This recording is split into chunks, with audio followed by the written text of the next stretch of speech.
Welcome to PM Express Business Edition. Now, data from the IMF and World Bank and even institutions here in Ghana suggesting a substantial part of the population, that is their youth, and they're struggling to get the required jobs that they're looking for. But is it because of issues about skill set and also the issue about competence? But in all these things, how does policy change, precision quality help in dealing with this challenge? Well, on PM Express Business Edition, we'll be trying to get some answers as we look at skills, availability, and competence. Well, we'll be engaging Madam Constance Elizabeth Swaneker. She's founder and CEO of DTI and Ascent and Arts, and also Dr. Kojo Esiam Mensah Abrampa. He's Director General of the National Development Planning Commission. And that Dr. Michael Ejikumado, CEO and founder of Mikado Holdings, and Karen Evans-Halm, Chief Operating Officer and Principal Architect at Skeptra Global, as we look at skills and competence, the challenge facing Ghanaian businesses today, and how can we get around this? All these issues wrapped up on PM Express Business Edition. We'll be right back after this break.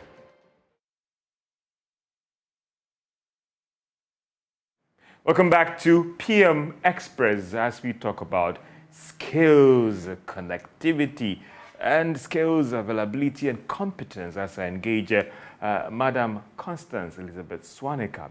She's a founder and CEO of DTI and Ascent and as Dr. Kojo Esiam Mensah Abrampa. I hope I got the name right, Director General of the National Development and Planning Commission, and Dr. Michael Ejikumado, CEO and founder of Mikado. He's joining us virtual, and also Karen Evans-Halm, Chief Operating Officer and Principal Architect of Skeptra Global. And all these distinguished ladies and gentlemen joining me for PM Express Business Edition as we look at skills, availability, and also competence, a challenge facing businesses in Ghana here today. And there's been talk about people arguing that, listen, I'm qualified, I have all the competence, I'm struggling to get the job. But there's also something called precision quality as well. And how is all these things playing up to ensure that we improve or deal with the issues about jobs in the country?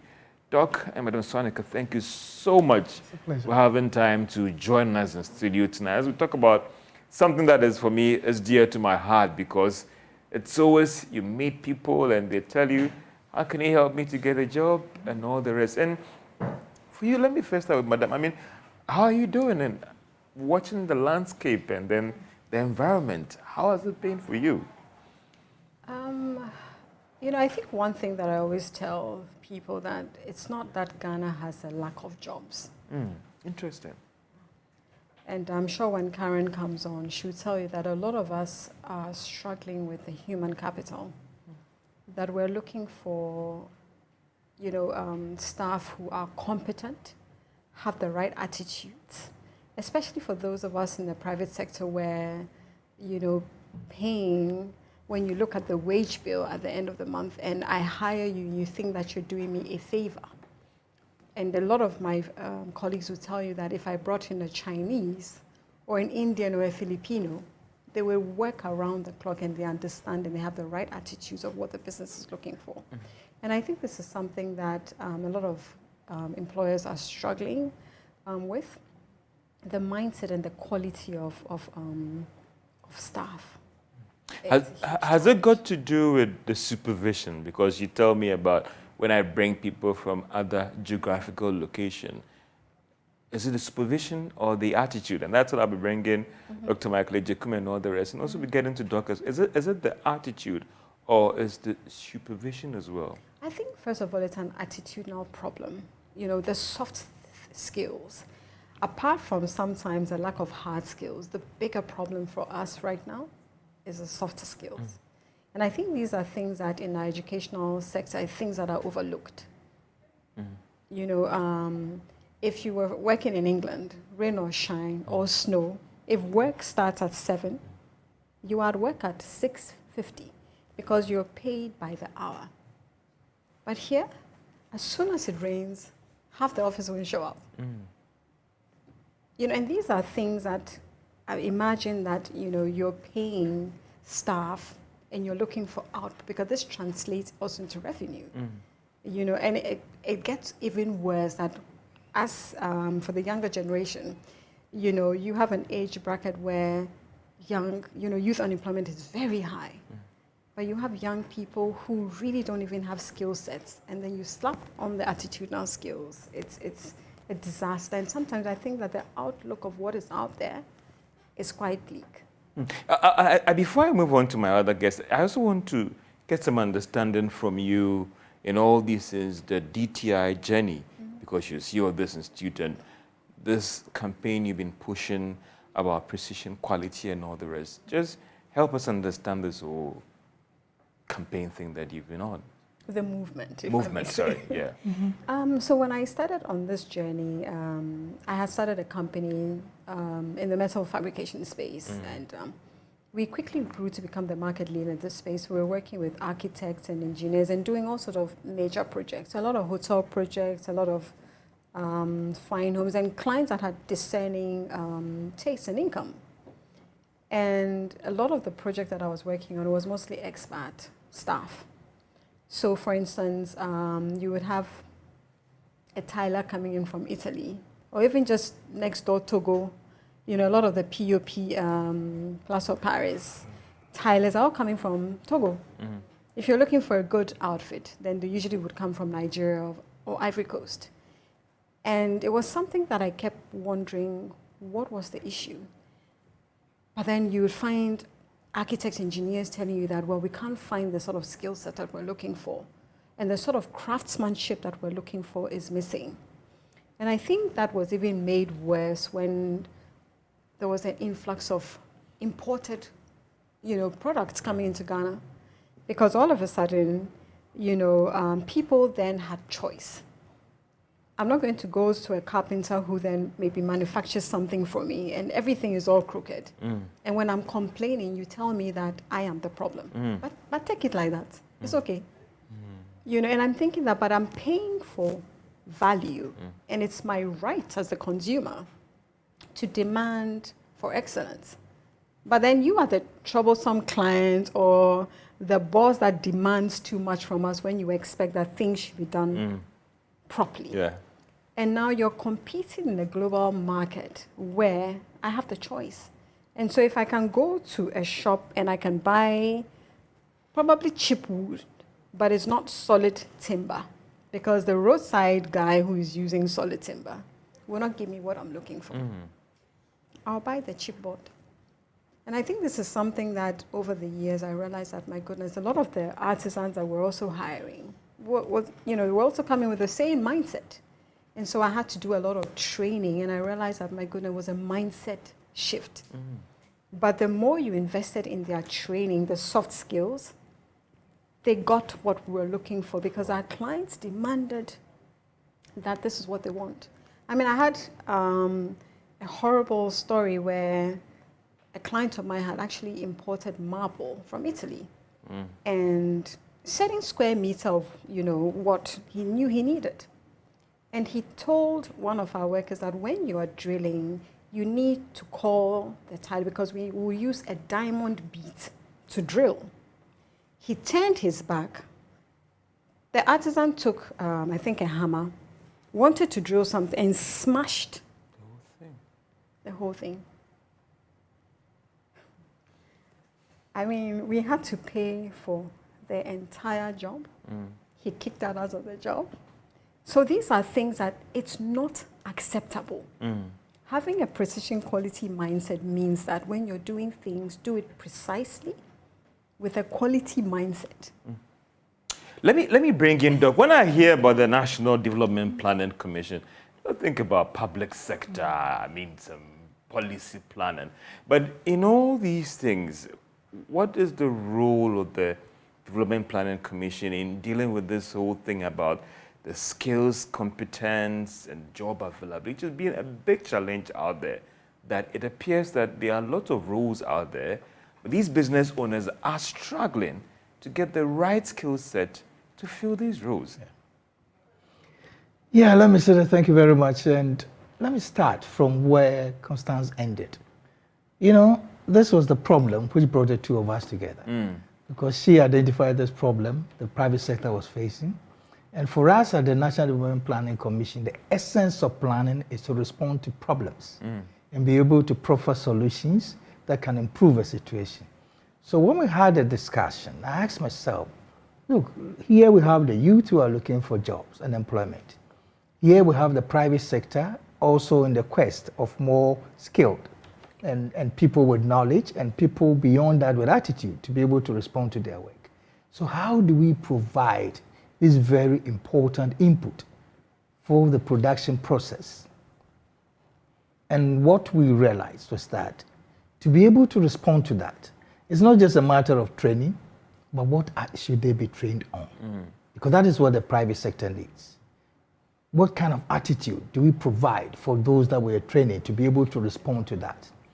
And beyond that, the output from these people, what kind of quality level that we expect the private sector to acquire.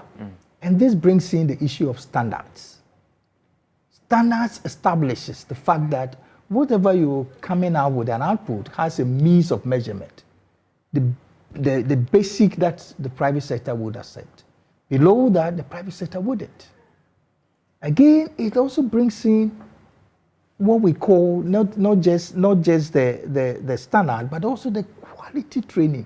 It means that we need a new kind of training to provide these new skills, a new kind of fashioning to be able to provide these soft skills, a new kind of process that can let these products who are coming from these training institutes be integrated into the private sector and industrial sector.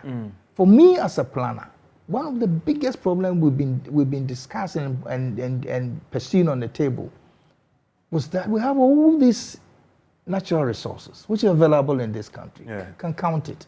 A tall, order of everything practically, now including iron and steel, aluminium, lithium, apart from the fact that we still have gold, bauxite, manganese, and all that. And these are basic ingredients. If you bring in the energy factor of oil, you have basically all that you need to industrialize. If you bring in that agro raw materials, it even becomes a buffer. But our industrial sector is still challenged. Why? Because the link between the two is the skill. But Doc, I've had this thing since I was young. And again, for the National Development Plan, what are you doing with the curriculum, with the private sector engagement to address this problem? So because the industry claims that they are not getting the requirement. I'll be going to Doc and then Madam. What are we doing about it? Because we've had thousands and millions of people being churned out of universities, technical schools, and the industry are saying that they don't meet our standards. So even doing an attachment, we can't work with them. That is pathetic, Doc. So going back then, we need to look at the kind of training we are offering for these young people. So you realize that for the last 3 or 4 years, the emphasis has been on skills related to CTech and the TVET, the vocational technical engineering, focusing on mathematics and others. These are technical skills which you acquire. And once you're able to do that, because that is what the industry is not having, it's not just running them through, but providing it for them with a change in attitude, a change in mindset. And these are the things the private sector is looking for. Once you enter and any of these youth without these skills, you become a liability. And the private sector doesn't want it. And therefore, we need to change our whole educational system and training. And we're not just talking about it. Embedded in this whole policy is identifying institutions which have turned into real pilots for this practical process.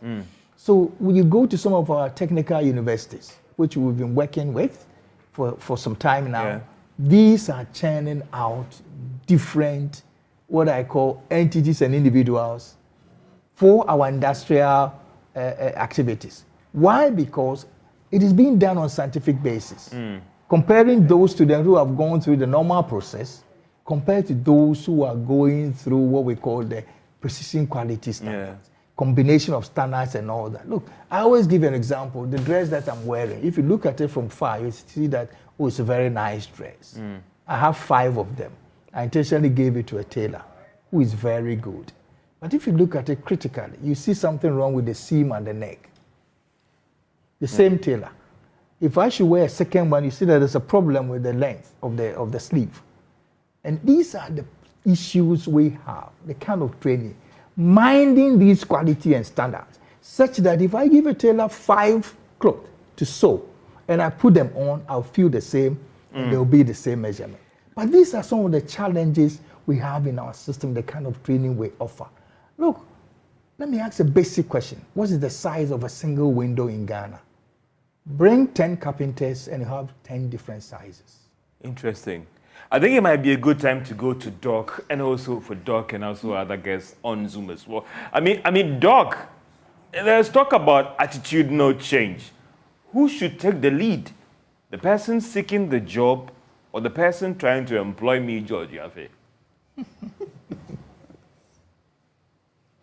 Dr. Michael Ejekum, if you can hear me, the bit about the attitudinal change in dealing with this challenge. Who should take the lead? The person looking for the job or the person that is wanting to employ me? I think we're having a challenge connecting to... Doc, can you unmute, please? Can you unmute, Doc, if you can hear me?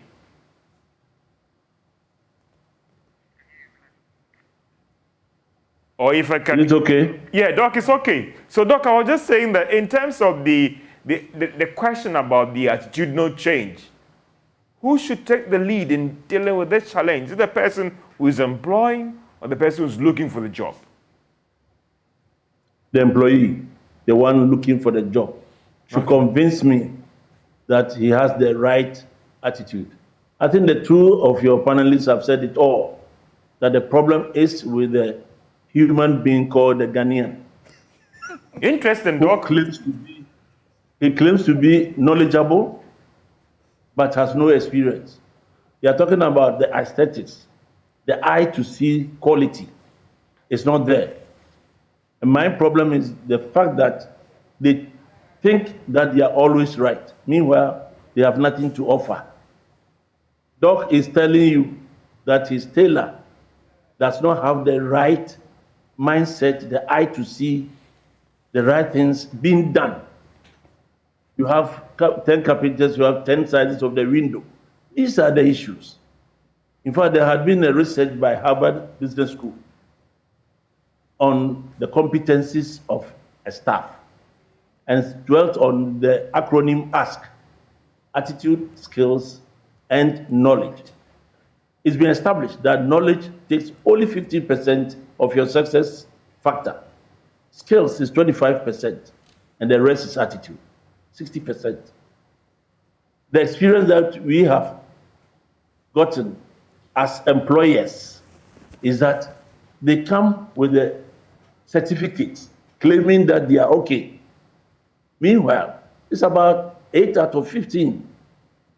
Experience 0 or 10%.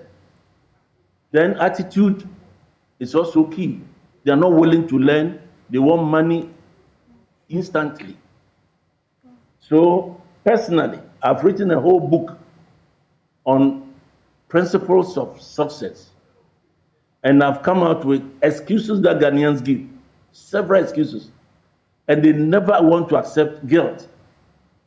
You want to tell them, please, this is the way it is. This shouldn't be. And they will defend. Meanwhile, they have nothing to offer you. Employ an accountant. And within a year, they will destroy the car that you give them. Employ the marketing guy. He has no idea about the car that he's going to use. Why? Their mind is so narrow to whatever they are doing. And then I've also observed as an employer that give the accountant, the marketing guy, the HR, whoever, a job. And within 5 minutes, 10 minutes, he's finished and he's sitting down. Why? Because you haven't given him extra load of work to do. You, the employer, have to tell him what to do and what not to do. And it's so frustrating that you wish to go for an expatriate. Yeah. I am into the pharmaceutical industry, just to narrow it down. And we have nobody called industrial engineering pharmacist or technician. So most of the pharmaceutical manufacturing houses are employing Indians or Chinese or foreigners to run the machines and to operate, and even the quality control, quality assurance. We don't have them, my dear. We don't have them. But Doc, so please. But Doc, some would argue that, I mean, who should train who to make that person equipped for Doc's pharmaceutical industry? Industries or business owners are not prepared to sacrifice to help that person out there. That person who's come from tech with the pharmaceutical certificate or industry certificate, nobody wants to employ that person. So where do we build that experience? It's good. It's a very nice question that you are trying to pose. Who should train who? You are coming from the university. I expect you to be well equipped. So it's up to the university to train that person to fit into the industry. If you go to tech or Legon or whatever to do pharmacy, you are trained to be a hospital pharmacist, not industrial. Unfortunately, because they don't have the models, the practical models in the universities to train them. So if I employ such a person, it means I'm going to use my latest machines to train such a person. He will destroy them. And again, when we talk about attitude, we cannot rely on the Ghanaian to keep secret of your formulation. Within 2 years, he has left and taking your secrets, your formulation to another company. They move like Rolling Stone. So, I mean, we have a problem. I think it should come from the schools. The attachment that they need to have.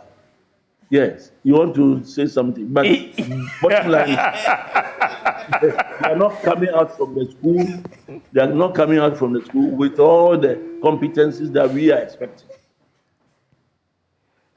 Doc, in other countries, there's the local content. Yes. There's the drive to ensure that indigenes are supported. I get entrepreneurs like you, business moguls like you, complaining and having their arms up in the air that Ghanaians will do this, Ghanaians will do this. But those other countries as well, there's been a deliberate program to imbibe in them that it is China first, it is America first, it is Ghana first. But here in our Ghanaian community, we're struggling. Yes, and I have Dutch friends. And when you pick a Dutch friend or a Dutch worker, you are sure you have about 4 professions in one person. My Dutch friend is a pharmacist. When he visits me in Ghana, he fixes his own car as a mechanic. When I visit him in Holland, I see him doing something in his own house, either roofing or tiling or something.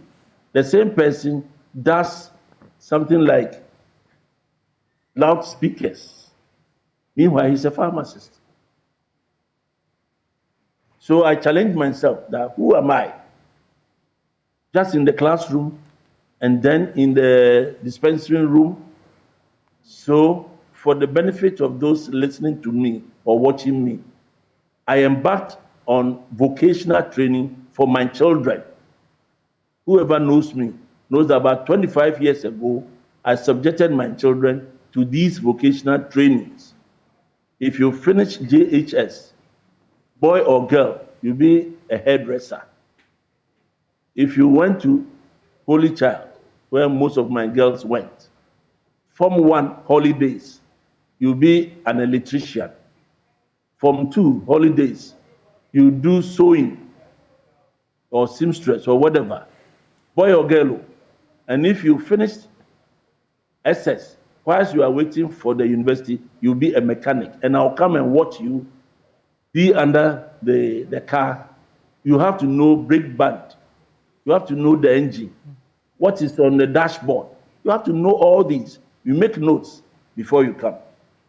And I'm telling you that it has shaped my children to a level where they are not only academicians like a pharmacist or a doctor, but they have all encompassing holistic life. Yeah. I'll tell you that my daughter is a doctor in Kolebu as an anesthetist, and she bakes bread. She bakes bread as well. Can you imagine? So they tell me that at the time that you were subjecting us to these vocations, we thought you didn't like us. But now that we have grown, we are so confident in our life that if you do drop dead today, we will survive. This is the issue. And I've given such a lecture to so many areas, so many people, and my children testify to it. Now I cannot even get any of them to join me in my company as a succession plan, because they are doing their own things. Now they are all grown-ups, and they have formed their companies, and they are not joining the graduate unemployment at all. So I believe the government is on the right path, that they are bringing this STEM issue, the CTVET and COTVET. All these competencies are good. But in the senior high school, those doing arts and sciences, they need the vocation. So I'm saying that the government should add on that whilst you are at the yellow, then green, then that you are staying at home for 3 months, go and do vocational training where it should be marked as part of your curriculum, part of your exams. And I believe within the next 5-10 years, we'll get holistic human professionals in this country. Interesting. Let me bring you, Madam Howe. I mean, you are also a business owner as well, or a chief operating officer as well. Is it a struggle for you when you still have to shop around and getting the right skill set to fill the positions that you have at your workplaces? Hello. Good evening, everyone. Good evening. We can hear you, Madam. And I was just trying to find out from you that is it a struggle for you, a real challenge for you in trying to get the right skill set to fit the job positions that you have at your place? Yes. Yes, every day. Every day. Be it technical skills on the construction site, be it administrative jobs in the office, you always have it. And sometimes when you conduct interviews, people paint themselves as being all that, and then you give them the job and they start fumbling. Or sometimes even at the interview, they send CVs that are so floral. And I think the perception is that, oh, these people that are going to interview me, they don't know so much about what I do or what I've written in the CV. So when you start to question them, and then when they start using the word like, oh, well, actually, they know that, aha. So there's been some embellishment somewhere.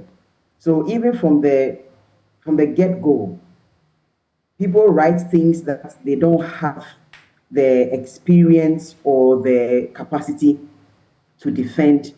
So, you know, it's a difficult thing. So every day, personally, I'm on the lookout hunting for talent. I'm always on the lookout hunting for talent.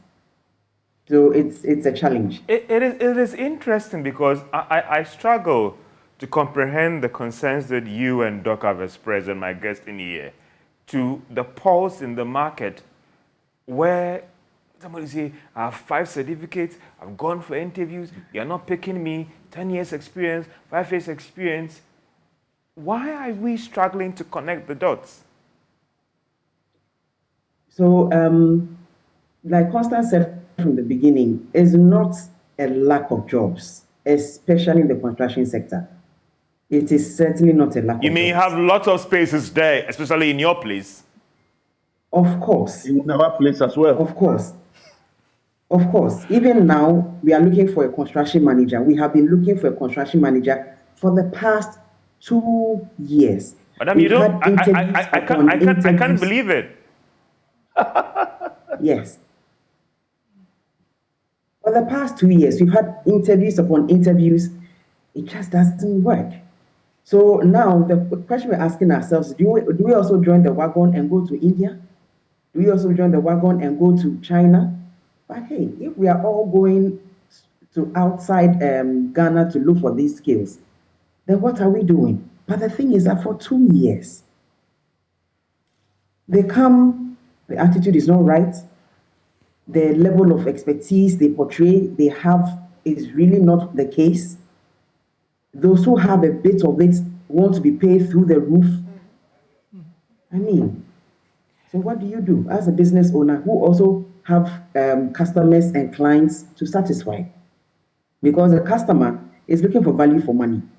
In my space of building construction, it's a very high investment field. So when someone entrusts you with their hard-earned money, you had better deliver and give them a good job. Madam, I'll come back to you It's not a question of lack of jobs. So it is not a question at all.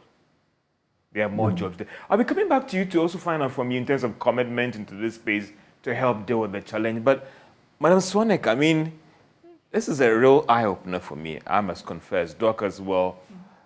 What should be done in your space when it comes to the precision, quality, and all the rest, and your campaign to deal with this challenge? Because I have lots of friends I meet every day. And in terms of education, it's not a challenge. People with PhDs, with MPhils, MBAs, gone outside, come back, and they are complaining about, can you connect me to this person, that person? But it appears that there's a real challenge you have to do. Yeah, and I think this is where, for me, that personal drive to really begin to talk about the gap. Because I think that we all must be citizens, that if we've identified a problem, as Doc said, when do we get the time, especially for us in the private sector that sometimes seem to sit back and blame the public sector and the government for problems.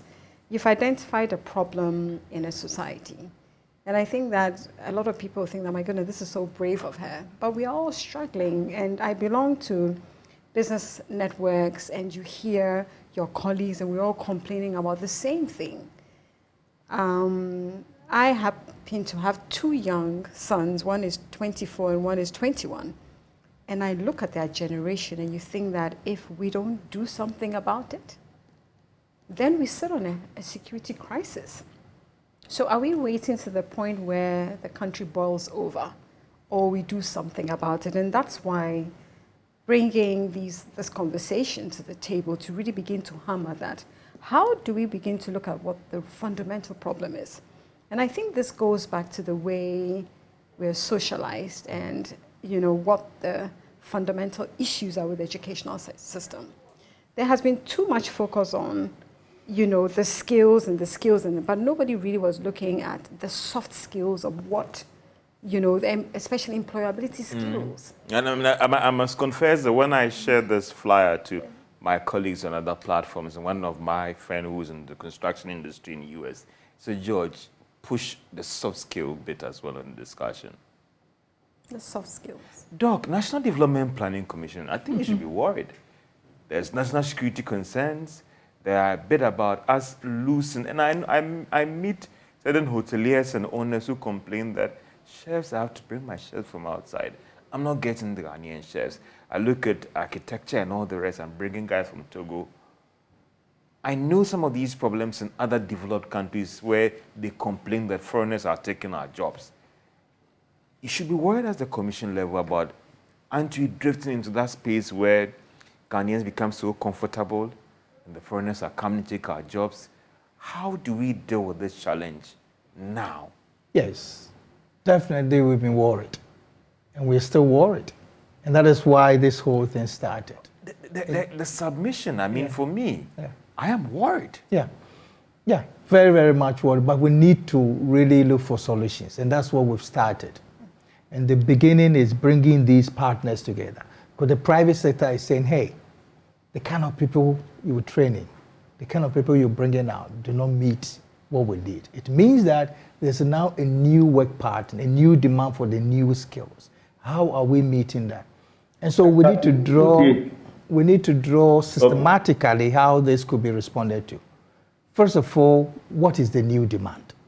Do we understand what the private sector wants now? And that is the first thing that we've started with, a real conversation with the private sector to identify their needs, to be able to establish and link that, one, first to the training processes. What kind of training do we need to provide for our youth so as to meet these demands from the private sector? And you've heard it, the skills, vocational skills, engineering, technology, the issues of STEM, and beyond that, the soft skills, attitude. And I was taught way back, 30 years ago, School of Administration, basic.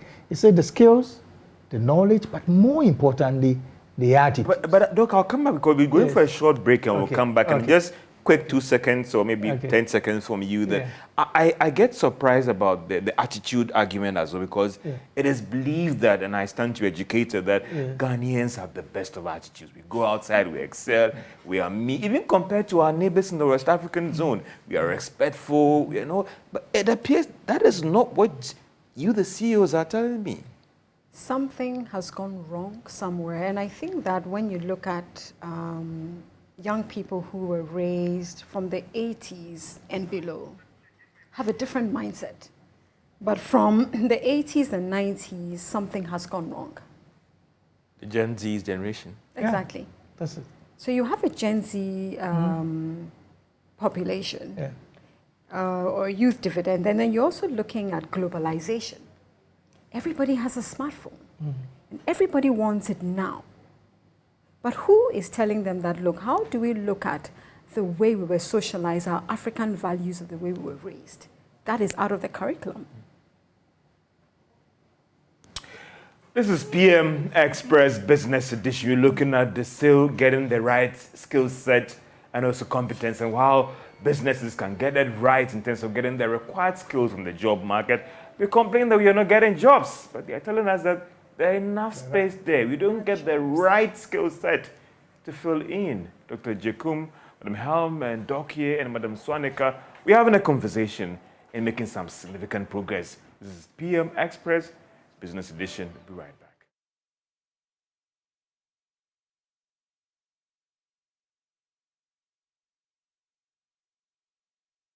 Welcome back to PM Express as we talk about skill sets and competence, the challenges facing businesses in this country. And driving this whole conversation from Dr. Michael Ejekum, CEO of Mikado Holdings, Madam Swanika, the Director General of the National Development Planning Commission, and Madam Ham as well, in trying to see how we can address the challenge, which some might say it could be a national security issue.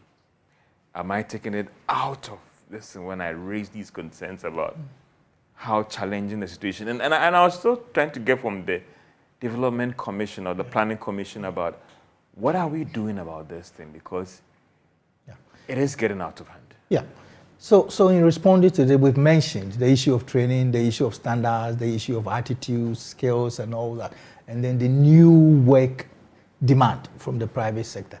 But what we are doing from our end is that we're pulling all this together with this conversation and whatever is going on into what we call the human capital strategy. What do we have as a country? What kind of skills? What kind of jobs? Who are we providing these people that are coming out of institutions for? What kind of training? So we are putting all this into a common strategy, which involves the private sector right from the beginning, which involves the training institutes. And the whole TVET Secretariat, the TVET Council is in support of this, which includes the Ghana Standards Authority, which is providing the quality that is expected from us, which is also involving beyond all this, representing it in terms of policy.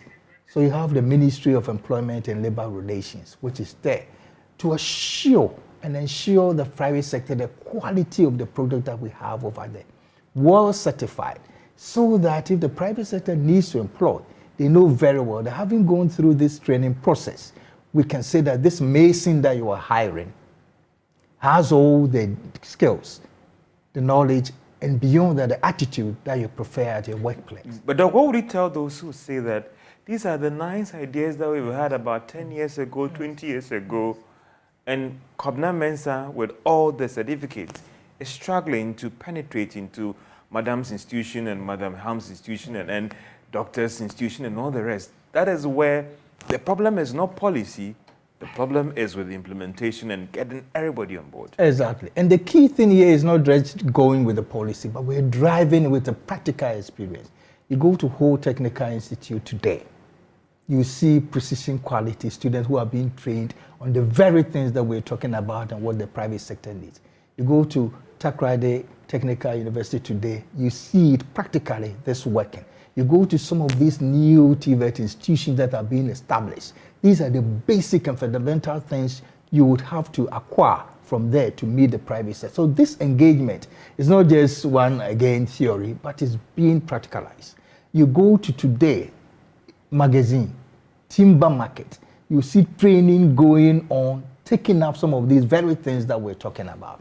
It's not just, welding. It's not just being a carpenter, but knowing what your output is and where your output is going and the quality of the output that is being demanded by the industrial sector to be able to satisfy their demand. This is the kind of change. And this is not just theory, it is going on practically. And the whole precision quality movement is supporting this process. So it's not just the policy. It is only coming to give a drive to the process. It is only coming so that there could be a reference point for the private sector, for the training institute, for the government, for us to interact and be able to work through this process together. Madam Sonika, precision quality and how we believe that this could be the change factor in dealing with this challenge. How is the linkage between your and private sector and our training institutions in trying to deal with this problem when it comes to this movement about precision quality and how that could also help deal with this problem? Because I get worried that, and I mean, yes, Ghanaians are also moving across the continent, but where you cannot get these skills, you have to fall on bringing in an expatriate. You go to some homes and their chefs are expatriates because they are not the kind of clientele they are getting in their homes as businesses in their companies. They are struggling to get the chefs to do the cooking for them. Yeah. I think, as Doc said, when we decided to start this whole conversation and this movement, a lot has been done in the last 3 years. I went to KNUSC myself, and so I'm a product of our university system. And so I went back to my alma mater and I said, listen, students that are going to internships really need to go through this precision quality movement and the curriculum that we've come up with. And it was really embraced by the university. From there, we also went on to other universities and also have started working with them. As Doc said, we're also working with trade associations and the movement is really spreading. But more importantly, in socializing the next generation, we also have a call to really take this down to the bottom. How do we begin to start the conversations around precision quality from age 3? Now in Japan, they have this Kaizen concept. 3-year-olds are cleaning their own classrooms, they're doing everything themselves. It starts from the home. So how do we then begin to socialize a new generation of a Ghanaian workforce starting from age 3? And so you can imagine with the conversation that has started, the multiplier effect of this then going all the way down. How then do you tell a 27-year-old transitioning into work that change your mindset at age 27? But how do we come together, and then really begin to see that it would take each and every Ghanaian to start thinking of this new way, of this new attitudinal change that we're talking about? Madam Karen Ham, I mean, for you, do you think that the time has come for business owners like you to take the fight to these training institutions and schools? Because, listen, I know it's time-consuming when you have to empanel consultants to screen people, and you are still struggling to get the right skill set. Okay, so what we do is we have also created a graduate training program in our company that seeks to equip some of these students who join, and we open our doors for internships. So we have students coming in from Takrady Technical University, from Accra Technical University, from Bo Technical University. So every long vacation, they come in and we assign them to their respective trades. And they go. Those who have to go on site are sent to site. Those who have to do the architectural work are also given the opportunity in the office. And then we have training days where we equip them with the soft aspects as well, the attitudinal aspects as well. Every Monday we have a session that kind of deals with the soft aspects, But the question I want to ask is, you mentioned earlier that Ghanaians have this reputation of being friendly and being nice and all of that. But the thing is, it does not translate to the workplace. Why? Why, madam? Why? The workplace, the question I ask is, do we even care about our profession? Some generations back, you have people who take pride in what they do. So it's not just a question of just food on the table, so that they kind of pretend to work just waiting for payday. But they actually take pride in what they put out, right? But now we have a generation that are so entitled. They think that you, the employer, you have to do this, you have to do that, you have to do that. They want all the benefits in the world without asking themselves, what am I contributing? So it's all a question of what I'm getting out of this company. What is how this company is going to do this for me? But they forget that is a hand-in-hand dance. What are you also bringing to the table? How are you contributing to what is being done? Do you even, as a person, as a professional, as a carpenter, as a welder, an architect, do you even take pride in your creation? Because that is the only way you have the passion required to develop yourself. But if you see your job or the career as just a means to an end or just a way to put food on the table, definitely you will not be focused. Definitely you will not be committed. Do you even have that personal excellence drive? That everything that comes out of me, Karen, everything that comes out of me, Constance, everything that comes out of me, Kwiku, it has to have that personal touch of excellence. If you don't have that, then it will be difficult for you to even improve upon yourself on your own. There's so much the universities can do for you. And indeed, there will always be the gap. There will be the gap because industry is moving very fast. So by the time the universities go through the process of changing the curriculum and getting the teaching material and all of that, by the time they get to where we want them to get to, industry has moved. So there will be the gap.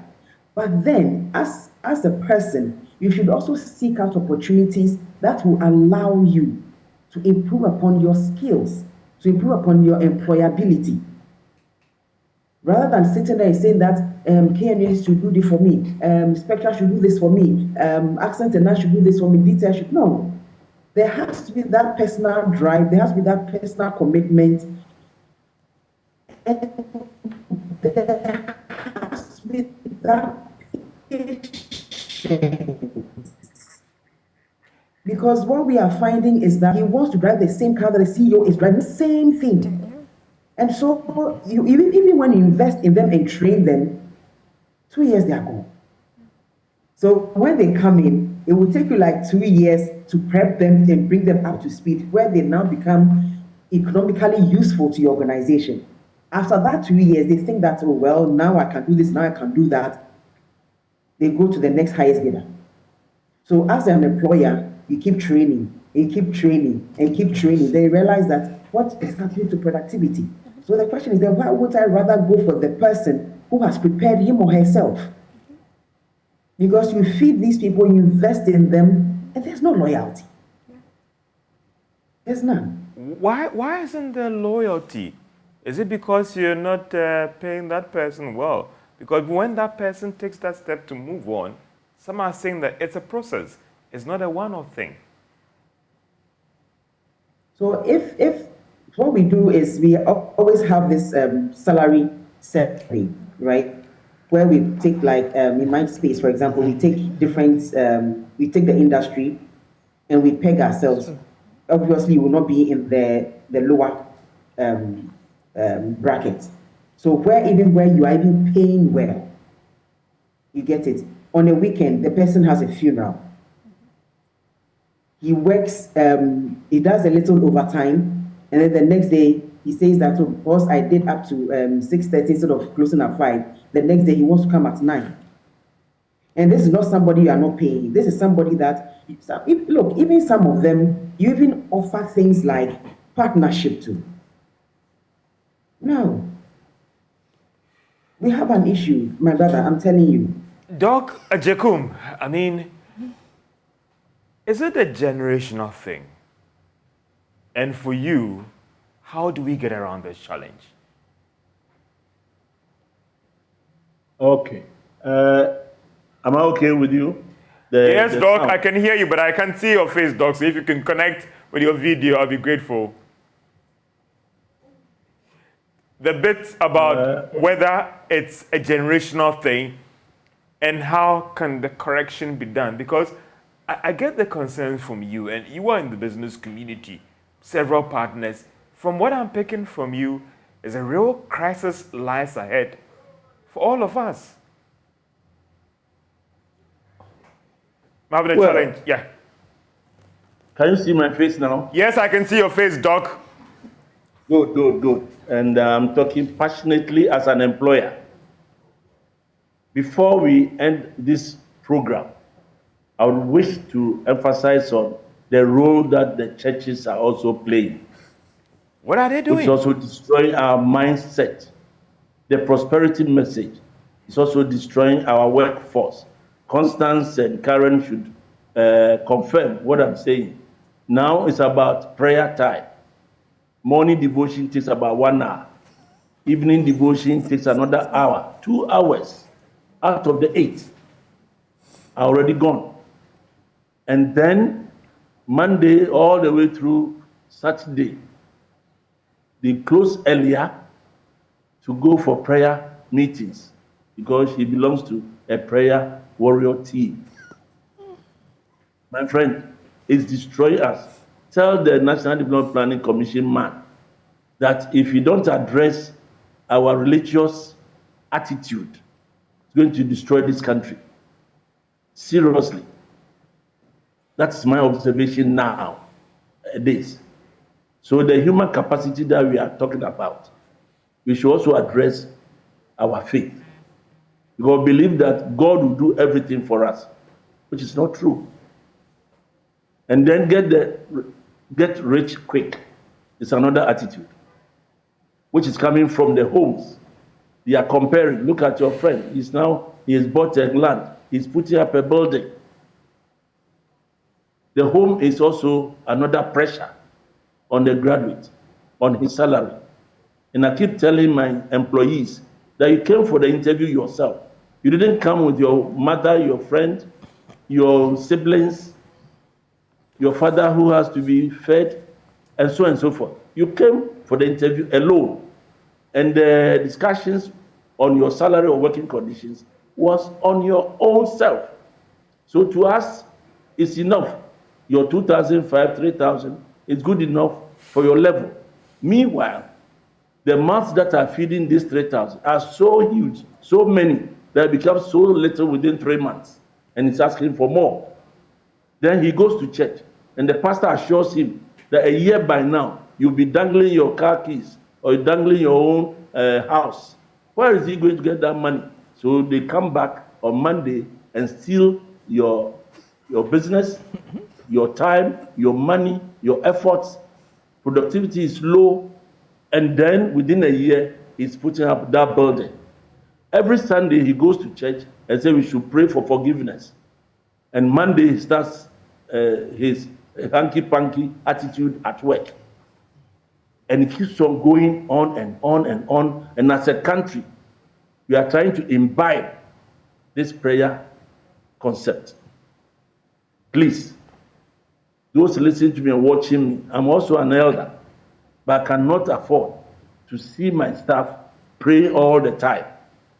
You can pray in your mind, you can pray at home, you can pray during your break time, but you cannot use working hours to pray.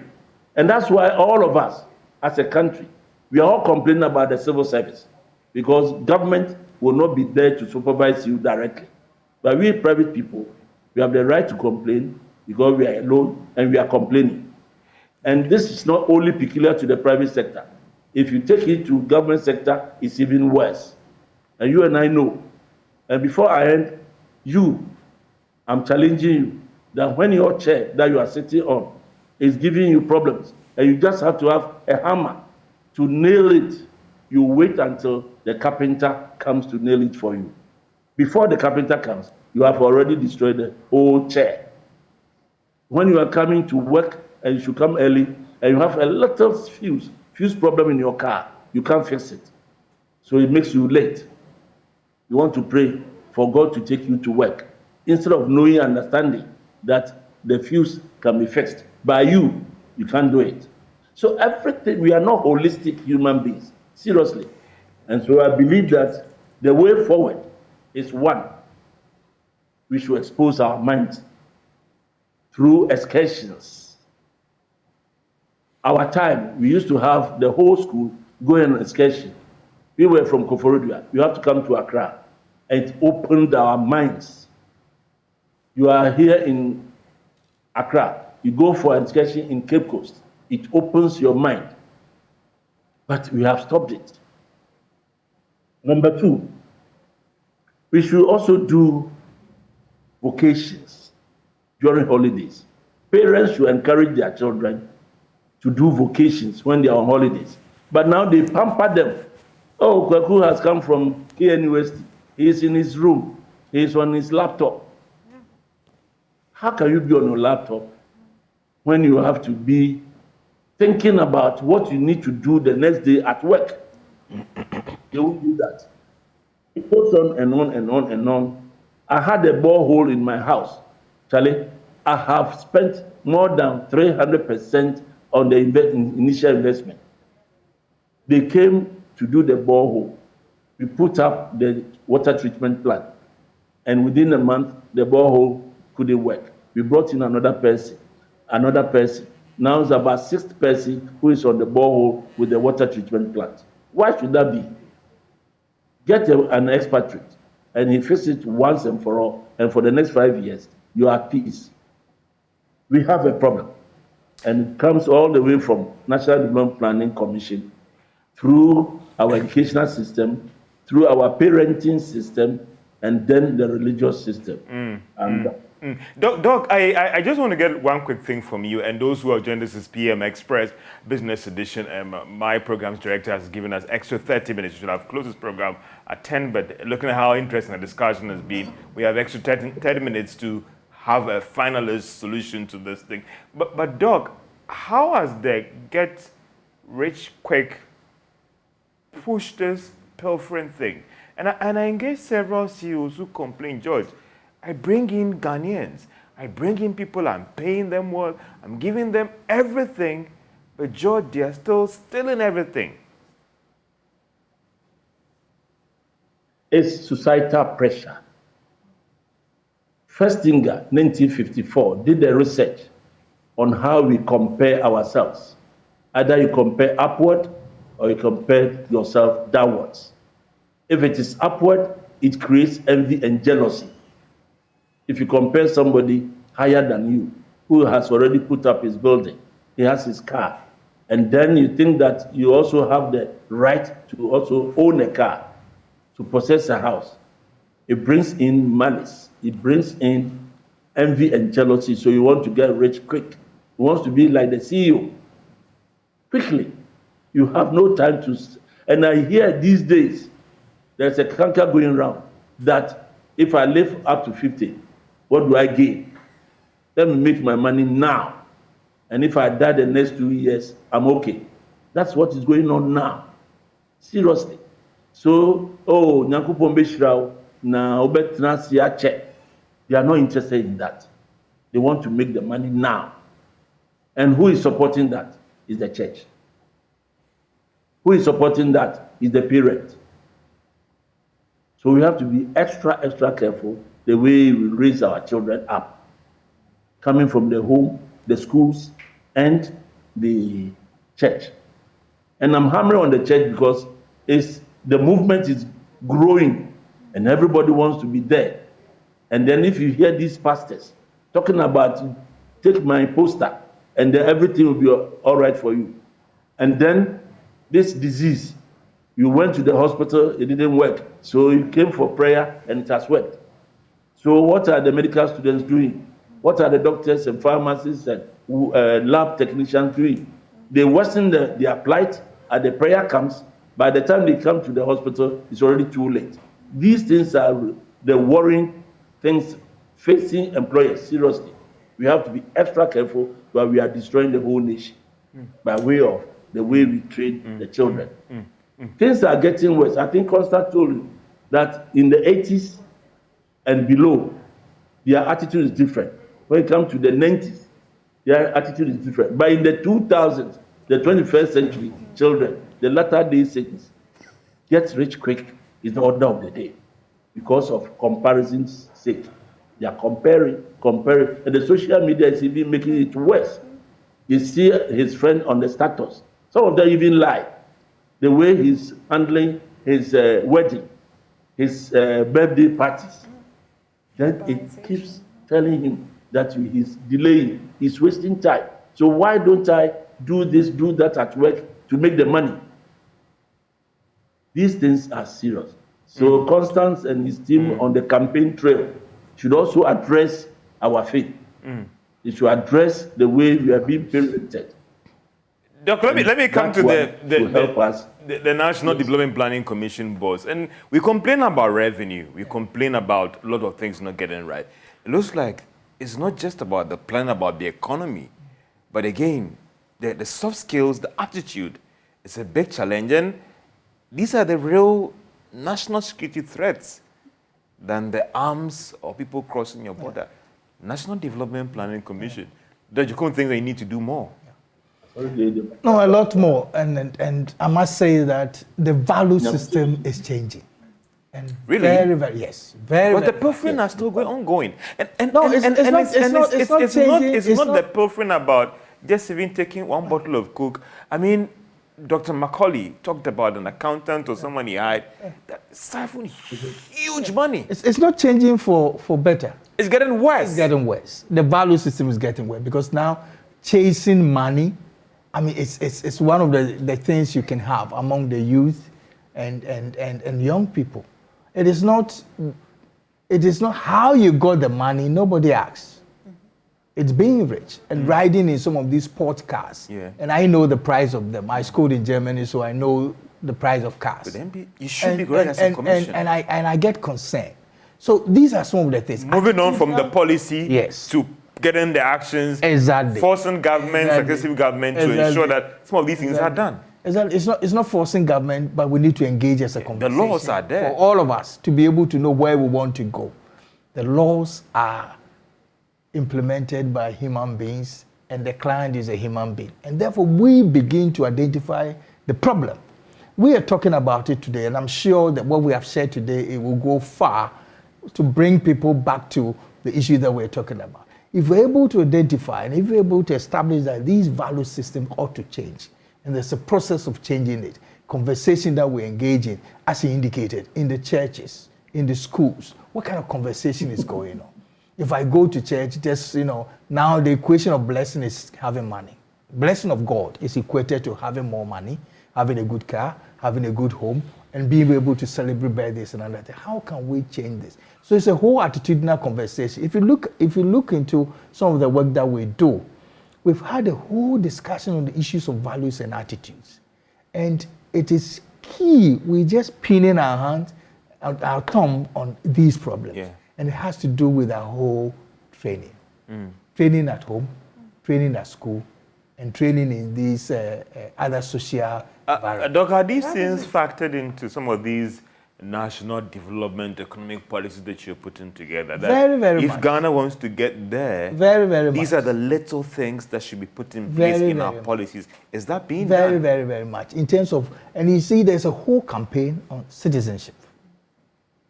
Citizenship. And that is key for a person to see him or herself first as a Ghanaian before all these things. And it's very fundamental. And if you look at our whole, I always say it, when you're getting into areas of difficulty and crisis, one of the things you look at is communication. One of the things you look at is planning so that you can prioritize. And if you don't do this, it affects security. But we're pushing towards there because the problem is our institutions that are supposed to lead in these attitudinal campaigns, in these value, campaigns, are the very ones which are also starved of resources. And I always mention NCCE, for instance, very cardinal in pushing up these processes. In our schools, how much time do we devote to talk about values and all those things? And these are areas that we're bringing up and we are pushing in terms of human development strategy. That look, let us put our hands there. It's not a matter of everything that goes into production per se, but sustaining this production depends on the values. And that's exactly what the private sector is bringing out. Madam Swanika, for you, as we move on, and in some countries, I want to use the local dialect, say that Insanejuma gets more money than the white-collar jobs. And then comes in your campaign about the precision, quality, and all the rest. For you, do you think that we've come to that stage where, apart from having your MPhil in development finance, I should have my Insanejuma to complement, because that is what will get people charge so much in London. I mean, per hour, for those who have the Insanejuma, than even sometimes make more money than the white-collar jobs. And Doc has schooled in Germany, and maybe he would deny or confirm what I'm saying about the money, the kind of money that those who have their hand-screen skills and they are getting, and how that will also deal with the shortage of skill set to deal with all these problems, Madam. I think the reality is, for a lot of young people coming out, you don't have the sort of skill sets that industry is looking for. So there are no jobs for this, this Gen Z generation. So a lot of young people that I know actually now veer into entrepreneurship. Wow. Yeah. So a lot of them will tell you that I went to medical school for my parents, but I actually want to bake cakes. So you find when you go on Instagram, a lot of them are doing really interesting things. And I'll confess, I know my friend, I'm not going to mention his name, he's a trained banker. Exactly. He's a guy, he's now into catering. Exactly. He's a trained, he was working on contract with the bank, one of the biggest bank in this country. The contract got ended, it was not renewed. He's now into catering, he's a guy. And he's actually gotten lots of requests. So there's a new interesting movement happening amongst, young people, that on Instagram, all these little businesses. And I think the beauty about social media, because of Instagram, the way they package themselves, and instantly you can get, clients. But what we say that after you then, have created this following, what will take you from here to there? Because now you're an employer yourself. But if they're able to then understand that having the right attitude will take your business from here to there. So how do we package, the pride of using our hands? I was raised as a young person who actually, because again, back in the day, if you were in a vocational school, then you were perceived unintelligent. You didn't make it. But I am a product of vocation. And so I did home economics, for my A-levels. I did, hand, Greek, and all sorts of things. And that's how I got into university. When I went into university, those artists, they didn't do social science. They must be dumb. Yeah. All we do is sit under the trees and paint, and then they leave. But the perception around TVET, how do we also then begin to repackage it? When they see people like myself coming in from that background and having come this far, socializing our parents, who then also are also the problem, the teachers. Not everybody is meant to become a doctor. We have enough of those. What we now need is a new generation of blue-collar workers. And how do we make it attractive to young people as well? Let me try and wrap up with my guest on Zoom as we try and bring this discussion. And Madam Karen Ham, and for you, as you wrap up in your final thoughts, the regulatory environment as well, they cannot be excused from this challenge. What do they have to do now to prevent the situation from getting worse going forward? Thank you. So one thing I can say is that the technical universities, right? They were polytechnics before, and now they've been converted to universities. What I want to say is that they should not lose their technical, practical edge, because that is what we need. Legon does a lot of academics. When you go to tech, they have some courses that are practical, like architecture and art and so on and so forth. But we once upon a time had the polytechnics that were more in Sanejuma focused, so that at least you could get people who were in the trades, but they also had some kind of mental capacity that goes with the Sanejuma that they have. So the output was a little better. But now, where we are drifting to online education, for example, so people are chasing certificates, but there's no physical skill competence backing that degree. So what I'll say is that the technical universities should not lose track, because sometimes in industry, you even give them the tools, because you need the tools for precision, you need the tools for quality. You give the worker the tool, and he has no clue what to do with it. You need, Constance gave an example of a tile scenario where they have to use the cutter to core and to get the right hole size, and the guy goes to use a hammer. You give the guy the tool required, and he doesn't know what it is. Okay. So you tend to go do something else. By the time you come back, he's messed up, because Madam, you know, sometimes even give them safety stuff, and they turn the helmet into a watcher eating bowl because they don't know how to deal with it. So if we can get to a point where we even have a simple solution of accrediting the artisans, for example. So if, let's say, I call Kojo to come and fix some tiles in my home, and I can sign a document that, okay, so when I work with Kofu Mensah, he was able to do ABC very well, and before the next person hires him, that person will look for the testimonial from the previous employer. Yeah. Then people will take these things more seriously. But because there's no way to track, when they go mess up at some place, they move to the next town. Okay. And then they go mess up there, and then it gives all the Ghanaian workers a bad rap. Yeah. But if we can have a system where we can actually track these artisans that we work with, I think it will help.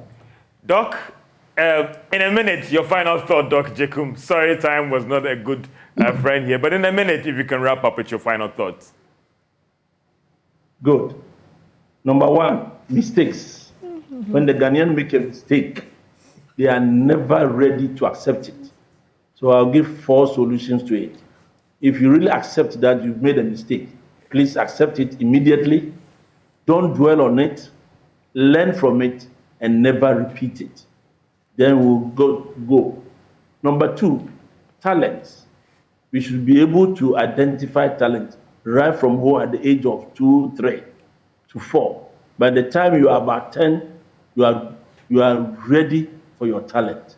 This country, with the National Development Commission, they should work on talents, how to identify talents. And I'm sure we'll be all right there within the next 10 years. Thank you. Okay. Doc, National Development Planning Commission, could I give you a minute to wrap up in the way for some assurance? Yes.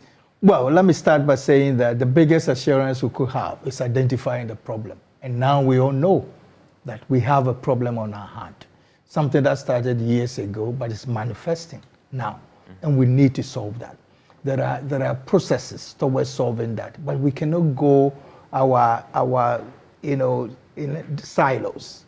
We need to engage the private sector, the public sector, the youth, and engage all of them. That is the kind of platform we've already initiated, bringing in the training institutions And so it's not just about a change, it's transformation. And transformation means that all the facets must work together in order to bring the realization that we are all hoping for. And for National Development Planning Commission, we are providing... We need to have a separate discussion with you on the way. Madam Swanika, in a minute, your final thoughts? I think for me, we've come a long way with this discourse. And so I'm very excited, and I have hope that there's a lot of inroads that has been made, and there'll be much more ahead of us. And so we'd like to keep this conversation going. Madam Swanika, Doc, that is Dr. Kuju Esemensa Aprampa. I hope I got the name, Dr. Michael Jacob, and also Madam Karen Evans-Ham, Chief Operating Officer, Principal Architect, Spectra Global. Thank you, distinguished ladies and gentlemen. I can see that this evening because our distinguished ladies on my show tonight, PM Express Business Edition. I know that debates, the discussions will still go on in your homes, in your workplace, as to how we deal with this challenge about the right skill set. And when I hear you complain you don't have a job, I want to find out what the problem is. Have a great day. PM Express Business Edition.